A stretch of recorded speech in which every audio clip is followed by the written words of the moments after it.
Hello बच्चों, आज है बैंकिंग चैप्टर का पार्ट 6 और ये लास्ट पार्ट है। और बैंकिंग चैप्टर का सबसे लास्ट टॉपिक आज हम कवर करने वाले हैं, सेंट्रल बैंक और हमारे कमर्शियल बैंक के बीच में क्या डिफरेंस होता है। तो इससे पहले वाले पार्ट्स के अंदर मैंने पूरा चैप्टर पूरा कंसेप्ट के साथ कवर करवाया। डिस्क्रिप्शन के अंदर पांचों पार्ट के लिंक डाल दूंगा, आप पहले वो पार्ट्स भी देख सकते हैं अच्छी तरीके से चैप्टर की अंडरस्टैंडिंग के लिए। तो आइए डिफरेंस और इस चैप्टर का लास्ट टॉपिक हम लोग स्टार्ट करते हैं, difference between the central bank and commercial bank. तो क्योंकि पूरा चैप्टर हम लोग पढ़ चुके हैं तो ज़्यादातर बातें हमें पूरे पहले से ही क्लियर है, तो थोड़ी थोड़ी बातें यहाँ पर समझ लेते हैं। सबसे पहले आते हैं डिफरेंस में पोजीशन पे। कह रहे कि सेंट्रल बैंक की पोजीशन क्या है, ये एक अपेक्स इंस्टीट्यूशन है। देश के अंदर बहुत सारे बैंक हैं और बहुत सारी फाइनेंशियल इंस्टीट्यूशन है। उन सारे फाइनेंशियल इंस्टीट्यूशन और बैंक को लीड करने का काम, कंट्रोल करने का काम, उनके लिए गाइडलाइंस लाने का काम कौन करती है?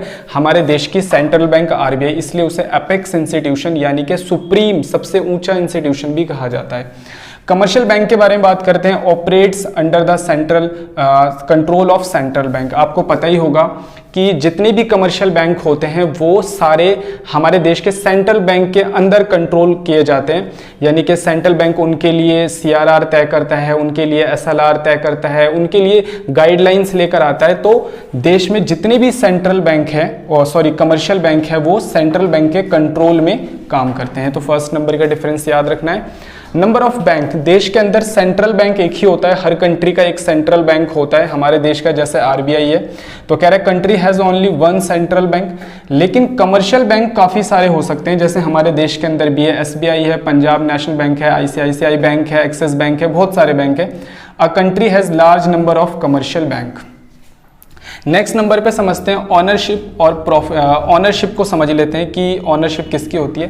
सेंट्रल बैंक को जनरली गवर्नमेंट गवर्न करती है और या ओड करती है, गवर्नमेंट के द्वारा ही सेंट्रल बैंक को चलाया जाता है, ठीक है। लेकिन इसका मतलब ये बिल्कुल भी नहीं है कि जो गवर्नमेंट ने अपनी कोई भी पॉलिसी बनाई और वो पॉलिसी ठीक नहीं है तो आरबीआई उस पॉलिसी को आसानी से मान लेगा। आरबीआई गवर्नमेंट के द्वारा बनाई गई पॉलिसी, यानी कि हम ऐसे बोल सकते हैं कि गवर्नमेंट जितनी भी पॉलिसी बनाती है वो आरबीआई के ऊपर थोप नहीं सकती। आरबीआई अपने हिसाब से काम करती है, जनरली वो गवर्नमेंट के लिए अकाउंटेबल है, गवर्नमेंट को जवाब दे ही रखती है। लेकिन आरबीआई अपने हिसाब से काम कर सकती है, फिर भी हम बोल सकते हैं कि वो कहीं ना कहीं गवर्नमेंट के कंट्रोल में होती है, ठीक है। अगले नंबर पे है owned by government and private sector. याद रखना है कमर्शियल बैंक गवर्नमेंट भी चलाती है और प्राइवेट सेक्टर वाले भी चलाते हैं। हमारे देश के अंदर बहुत सारे बैंक हैं, जो कुछ कमर्शियल बैंक तो गवर्नमेंट के द्वारा चलाए जाते हैं और कुछ कमर्शियल बैंक जो है प्राइवेट सेक्टर वाले लोगों ने उनके शेयर्स खरीद रखे हैं। अगले नंबर पे आते हैं प्रॉफिट मोटिव। तो सेंट्रल बैंक कभी भी प्रॉफिट एम के लिए काम नहीं करता, वो प्रॉफिट के लिए काम नहीं करता, वो हमारे देश की पूरी मॉनेटरी पॉलिसी को संभालता है। उसका मेन मोटिव होता है कि देश के अंदर मनी सप्लाई, मॉनेटरी पॉलिसी को बिल्कुल सही से चलाया जा सके, देश के सारे सेंट्रल बैंक को, कमर्शियल बैंक को कंट्रोल किया जा सके। तो ये प्रॉफिट के लिए काम नहीं करते हैं, ठीक है।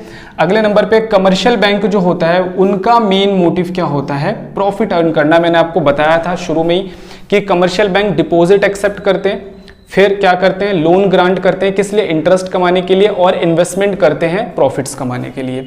तो मेन मोटिव प्रॉफिट कमाना किसका है? कमर्शियल बैंक का। सेंट्रल बैंक का मेन मोटिव प्रॉफिट कमाना नहीं होता। करेंसी अथॉरिटी, तो ये बात भी आप अच्छे से जानते हो, सेंट्रल बैंक के पास सोल अथॉरिटी है कि वो देश के अंदर करेंसी इशू करे, नोट्स इशू करे। हालांकि कॉइन्स वगैरह मैंने आपको बताया था कि इंडियन गवर्नमेंट इशू करती है देश के अंदर, जो हमारा फाइनेंस मिनिस्ट्री होता है वो इशू करता है। कमर्शियल बैंक के अंदर do not have authority to issue currency, इनके पास कोई भी ऐसा राइट नहीं होता कि वो देश के अंदर करेंसी प्रिंट कर सके। क्रेडिट, अब बात समझते हैं। सेंट्रल बैंक का काम होता है क्रेडिट कंट्रोल करना, क्रेडिट कंट्रोल यानी मनी सप्लाई कंट्रोल करना।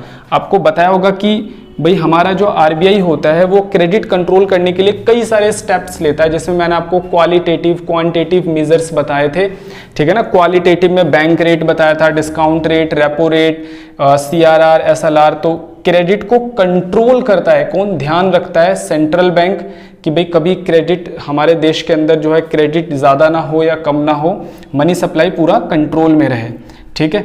और कमर्शियल बैंक क्या करता है? क्रिएट क्रेडिट, यानी लोगों को जो है एक तरह से बोल सकते हैं लोन ग्रांट करता है, जिससे मनी सप्लाई मार्केट के अंदर आती है। तो ये क्रिएट करते हैं क्रेडिट और ये कंट्रोल करते हैं क्रेडिट, 1 नंबर का क्वेश्चन भी आ सकता है।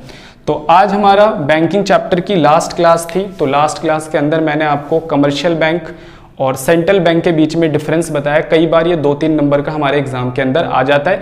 वैसे ज़्यादातर चांस है इनके पर्टिकुलर पॉइंट्स के ऊपर क्वेश्चन आने का, फिल इन द ब्लैंक्स में आ सकता है, MCQ टाइप में आ सकता है, या फिर 1 नंबर का वैसे ही क्वेश्चन बनाकर आपको दे सकता है।